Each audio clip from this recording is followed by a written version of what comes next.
जय गुरुदेव। परम पुरुष गुरुदेव जी, जय गुरुदेवय नाम। अलख अगम की पार में स्वामी तुम्हें प्रणाम। कोटि कोटि करु वंदना, अरखर पर नाम। चरण कमल बिसरो नहीं, जय गुरुदेवय नाम। परम पूज्य स्वामी जी महाराज के चरणों में कोट कोट प्रणाम। आप सभी प्रेमी भाई बंधुओं सबको सादर जय गुरुदेव। मालिक इस बात को समझा रहे हैं, बोए पेड़ बबूल का, अम्ब कहाँ ते खाए। यदि आप बबूल का बीज बोए हैं तो आपको आम खाने को नहीं मिलेगा। जब भी मिलेगा आपको तो बबूल ही खाने को मिलेगा, उसका कांटा ही खाने को मिलेगा। आपने जो भी किया है वही आपके सामने आएगा। कहीं जैसन करबा मोरे भैया, जैसन करबा मोरे भैया, तुहरी आगे उतरी। जैसन करबा मोरे भैया, तुहरे आगे उतरी। तो जैसन आप करोगे उसी तरीके का आपके सामने आएगा। अच्छा करोगे तो अच्छा आएगा, खराब करोगे तो खराब आएगा। तो दुख और सुख जो कुछ भी आता है अपने ही कर्मों के कारण आता है। हम अच्छा किए हैं तो सुख मिलता है, हम खराब कर दिए हैं तो दुख मिलता है। तो कोई किसी को दुख और सुख देने वाला नहीं है, ये अपना कर्म ही हमको दुख और सुख देता है। इसलिए हमें अपने कर्म को सुधार लेना चाहिए, हमें अच्छे कर्म में लगना चाहिए और खराब कर्मों को छोड़ देना चाहिए। ये मानव तन हमें जो मिला है, अच्छे और खराब ये दो कर्मों को मिला कर दिया गया है। इसलिए हमें दुख और सुख आते और रहते हैं। कभी सुख आएगा तो कभी दुख आएगा। कभी हम सुखी हो जाते हैं तो खुशहाल से रहते हैं, और कभी हम दुखी हो जाते हैं तो हम रोते हैं। तो हमें न कोई रुलाता है न हमें कोई हंसाता है, हमारे कर्म ही हमको रुलाते हैं, हमारे कर्म ही हमको हंसाते हैं। देखो, मानव तन में किया हुआ जो कर्म है इसको अनंत युगों तक हमें आपको भोगना भरना पड़ता है। अनंत बार जन्म लेकर के एक दूसरे का कर्म कर ज्यादा करना पड़ता है। मानव शरीर में किए हुए कर्म की सजा कितने युग युगांतर तक भोगनी पड़ती है, इसकी कोई गणना नहीं है। आज आपको मानव तन मिला है तो अपने कर्म को सुधारने के लिए कि आप अपने कर्म को सुधार लो। यदि आप अपने कर्म को नहीं सुधारोगे, पशु परिंदों की तरह जो भोग रहे हैं वैसे आप भी काम करोगे तो पशुओं में और आप में अंतर ही क्या रह जाएगा। आपकी जो शरीर दी गई है ये भोग के साथ कर्म है, यानी प्रारब्ध कर्मों को तो आप भोग रहे हो, लेकिन इसके साथ इसमें कर्म योग है, यानी आपको कर्म करने का अधिकार है। लेकिन अन्य योनियों में ऐसा नहीं, अन्य योनियों में सिर्फ भोग भोगना है, वो भोग रहे हैं सिर्फ। उनको कर्म करने का अधिकार नहीं। इसलिए जो पशु योनि में है, कीड़े मकोड़े की योनि में है, वो तो सभी भोग रहे हैं, उसमें कर्म नहीं बनता। यदि कोई जानवर आपको मार दे तो उस जानवर को कोई कर्म नहीं लगता। यदि कोई जानवर आपको डस लेता है तो उस जानवर को कोई कर्म नहीं लगता। यदि जानवर जानवर को आपस में मार रहे हैं तो उनके ऊपर कोई कर्म नहीं लगता, क्योंकि वे सब भोग रहे हैं, अपने अपने कर्मों की सजा भोग रहे हैं। लेकिन मानव तन भी अपने कर्मों की सजा भोग रहा है, लेकिन इसमें कर्म योग है, यानी इसमें कर्म करने का अधिकार भी है। इसलिए मनुष्य चैतन्य चोला कहा जाता है। यदि मनुष्य किसी को मारता है तो इसके ऊपर अच्छे और खराब जैसा वो कर्म करता है वैसा उसके ऊपर एक कर्म लागू हो जाता है। देखो, पुण्य कर्म ये होता है कि किसी को पानी पिला दिया, भोजन करा दिया, रास्ता बता दिया, उसकी दवा करा दिया, गिरते हुए को उठा लिया, यानी परोपकार का जितना भी काम है, उसके दुख मुसीबत में आपने मदद कर दिया, ये जितना भी आप परोपकार का काम करते, ये सब नया कर्म में पुण्य का कर्म है। भूखे प्यासे को भोजन कराना, पानी पिलाना, लूजे लंगड़े को रास्ता देना, मदद करना, अंधे को रास्ता बता देना, अंधे को रास्ता बता दिया, नंगे को कपड़ा दे दिया, ये सब पुण्य कर्म है। और पाप कर्म होता है किसी को गाली दे दिया, मार दिया, काट दिया, छीना झपटी, छल कपट, झूठ फौरे, धोखाधड़ी, ये सब जो कर्म आप करते हो ये जो है पाप कर्म है। ये पाप कर्म और ये पुण्य कर्म में दोनों नए कर्म बनते हैं। ये न सोचो कि ये जो है हम प्रारब्ध कर्म लेके जो आए उसमें ये नहीं, ये इसमें नहीं रहता। जो आप किसी को गाली गलौज देते हो, मारते पीटते हो, उसका छीना झपटी करते हो, उसका धन दौलत हड़पते हो, उसके साथ धोखाधड़ी करते हो, बेईमानी करते हो, ये सब नए कर्म हैं जो पाप कर्म में आते हैं। पुण्य कर्म में किसी को पानी पिला दिया, भोजन करा दिया, रास्ता बता दिया, उसको कपड़ा दे दिया, खाना खिला दिया, यानी जितने भी परोपकार के कर्म होते हैं उसको पुण्य कर्म, नया कर्म कहते हैं। तो आप तो समझ गए, यही नया कर्म है।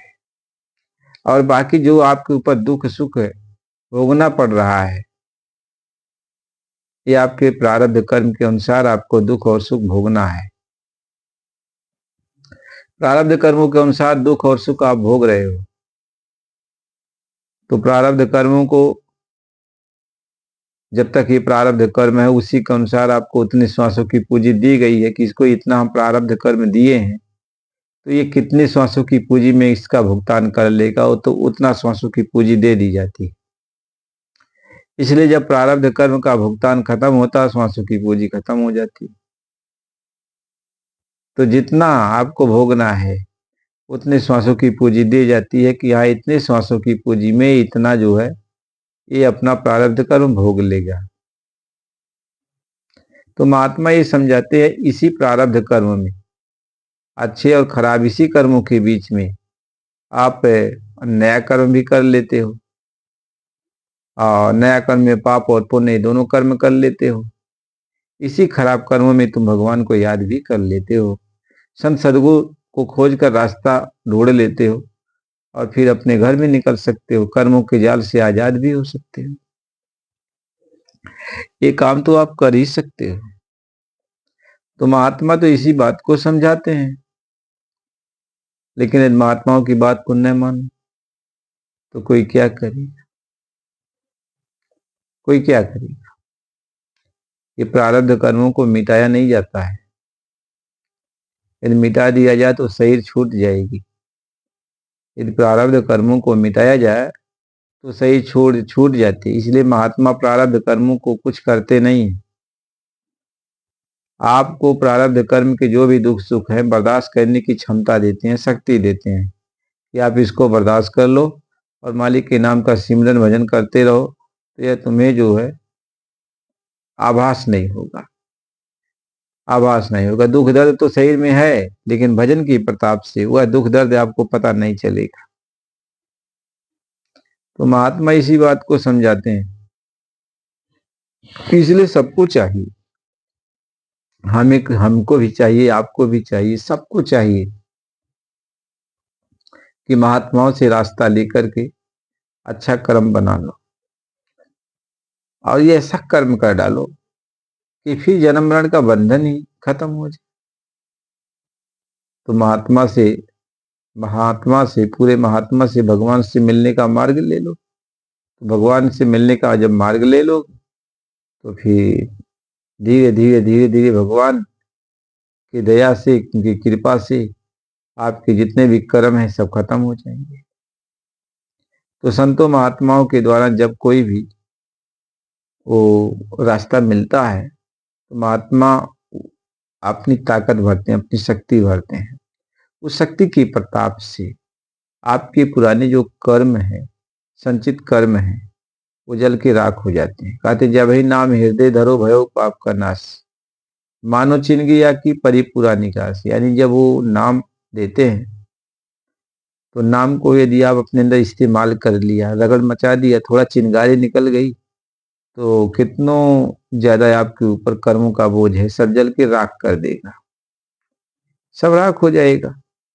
इसलिए प्रेमी भाई बहनों, महात्माओं के द्वारा मिला हुआ जो नाम होता है वह एक चिंगारी है, वह एक जो है ज्वलंत, यानी जलता हुआ वो नाम की अग्नि है, जो आपके कर्मों को भस्म कर देगा। इसलिए कहे अतिशय रगड़ करे जो कोई, तो अनल प्रगट चंदन से हो। ये नाम की रगड़ तू कर लेगा तो आग प्रकट हो जाएगी। इसलिए चलते उठते बैठते सोते जागते जब कोई काम न आपका न रहे, तो मालिक के नाम का सिमरन करते रहो। जैसे आप दफ्तर में जाते हो, तो दफ्तर का काम पूरा कर लिया, जैसे समय मिला तो नाम का सिमरन में लग गए, सिमरन में लग गए। आप जो है खेती बाड़ी का काम करते हो, काम पूरा हो गया, अब कोई काम नहीं रह गया है, तो भगवान के नाम का सिमरन में लग जाओ। कोई भी काम आप करो, जब तक उस काम को करते हो, आप ऑफिस में जा रहे तो ऑफिस का काम करते हो, तो ऑफिस का काम जब पूरा हो गया, मन आपका खाली हो गया उधर से, तो आप नाम के सिमरन में लगा दो।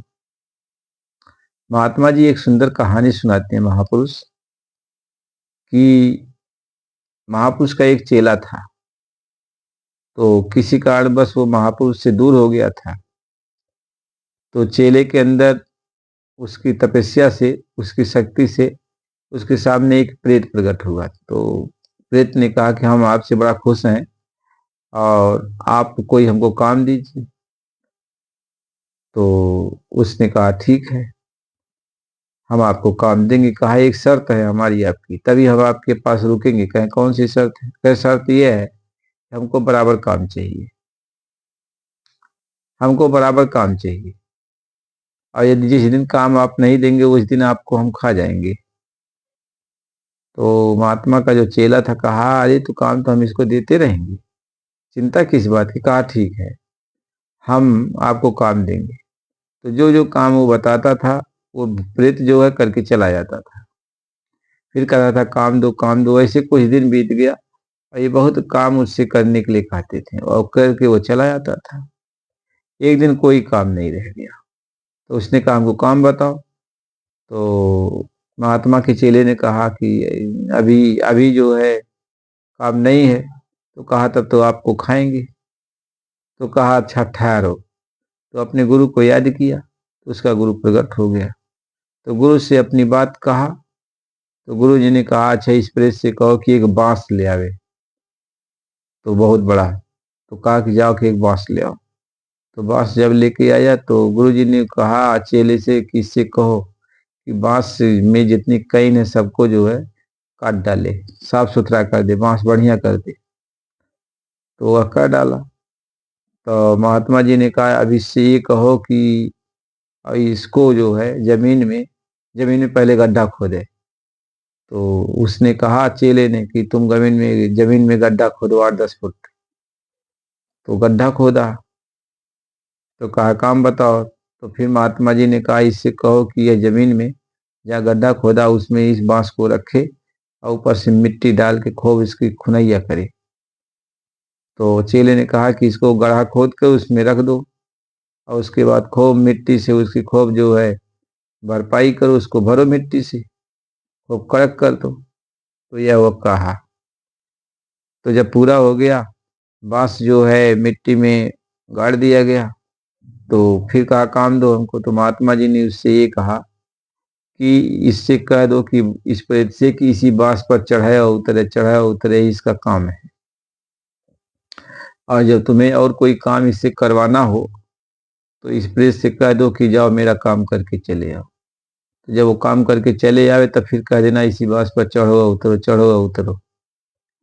तो महात्मा यही बात समझाते हैं कि जब सदगुरु नाम दीक्षा दे देते हैं तो कहते तुम खेती करो, दुकान करो, दफ्तर का काम करो, बाल बच्चों की सेवा करो, आए गए अतिथियों का सत्कार करो, सब कुछ करो। जब खाली वक्त तुम्हें मिल जाए, जैसे दफ्तर से खाली हो गए, तो गप सड़ाका में समय मत बिताओ, और उसके बाद तुम नाम का सिमरन में लग जाओ। अब खेती कर रहे हो, खेती का काम कर लिया, तो तुम और गप सड़ाके में मैं मत समय बताओ और फिर नाम का सिमरन में लग जाओ।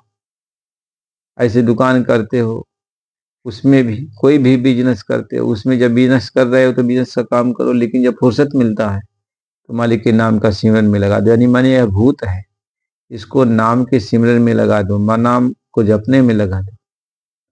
तो मन नाम को जपने में लग जाएगा और आत्मा निखालिस हो जाएगी, खाली हो जाएगी। फिर आत्मा परमात्मा से भेंट कर लेगी, मन भी अपने ईश्वर में जाके समा जाएगा। तो महात्मा इस बात को समझाते हैं। तो प्रेमी भाई बहनों, इसके आगे का सत्संग फिर आपको अगली वीडियो में दिया जाएगा। तो सत्संग को बराबर सुना करो, सत्संग को बराबर सुना करो। जय